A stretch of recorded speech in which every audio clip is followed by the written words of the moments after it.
Good morning, good morning, good morning. Welcome to Angel's Vlog. Please like and subscribe sa Angel's Vlog. Guys, pakishare na rin nyo po guys at pakifollow po yung Angel's page po niya. Angel's Vlog din po yung page. Guys, pasuyo na lang po. Thank you very much. Ayan guys, nagpunta ako ng Pure Gold. Instead na kami pupunta ni Angel sa SM. Hindi kami natuloy ni Angel guys, papuntang SM. Kaya nagpunta na lang ako ng Pure Gold guys. Bumili ng kung kailangan ni Angel. Diaper. At saka kung ano-ano pang kailangan namin sa bahay guys. Ayan guys, nagtitingin ako ng mga pins. Kung bibili ba ako ng ano, ng munggo. Pero ang binili ko guys, yung macaroni pang sopas. Ano, nag-iisip ako kung magsusopas ako guys sa bahay. Pero pumupunta na ako guys. Instead na kailangan ko, meron ako naka-stock na sopas. Guys, so sarap kumain ng ice cream.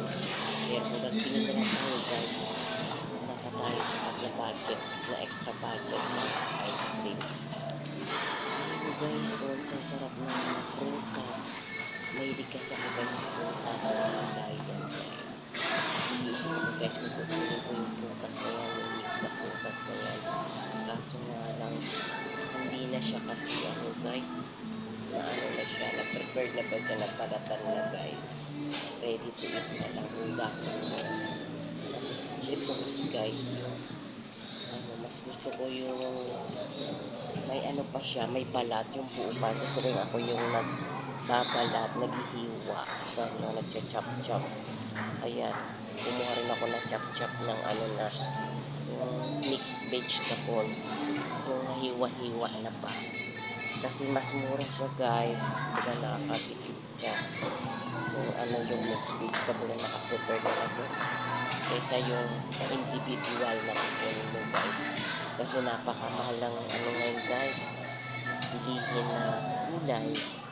Kaya minsan, yun ang ginagawa ko guys, pag kailangan ko ng mixed vegetable, ayun na guys, yung na hiwa-hiwa na prepared na, ready to cook na lang, iwawash mo na lang guys. Tapos yan, talong, kumuha rin ako guys. Yan lang naman ang hilig ko guys, pag pupunta ng grocery, binibigyan ako ng mga vegetable, ganun, meat. Pero meat konti lang guys, mas ako sa vegetable.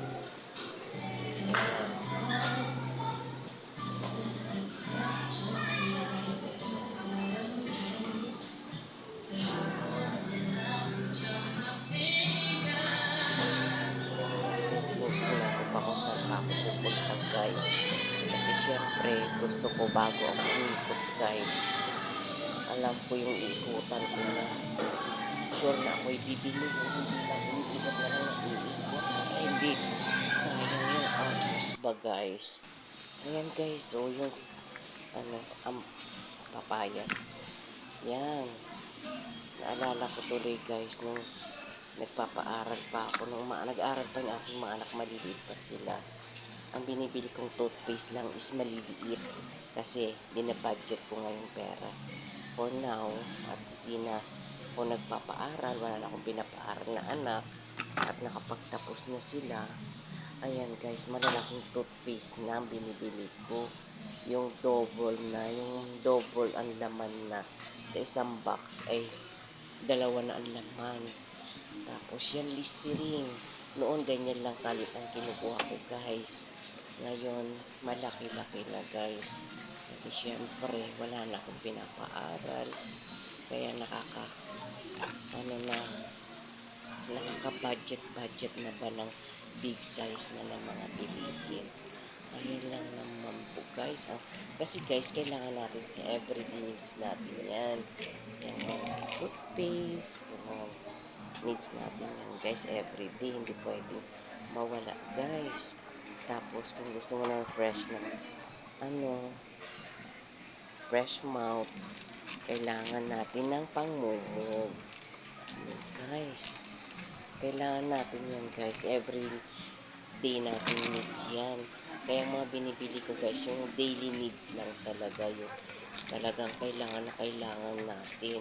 Kaya ang laman ng basket ko guys, piling-pili. Hindi ako yung shoot lang ng shoot. Ayan guys, naalala ko ng kabataan ko guys. Ayan ang lagi kong pinupuntahan dati guys sa grocery nung kabataan ko. Yan ang mga tinitignan ko kung magkano at bumibili rin ako guys. Pero sa share lang ang mga binibili ko kasi medyo pricey yan guys.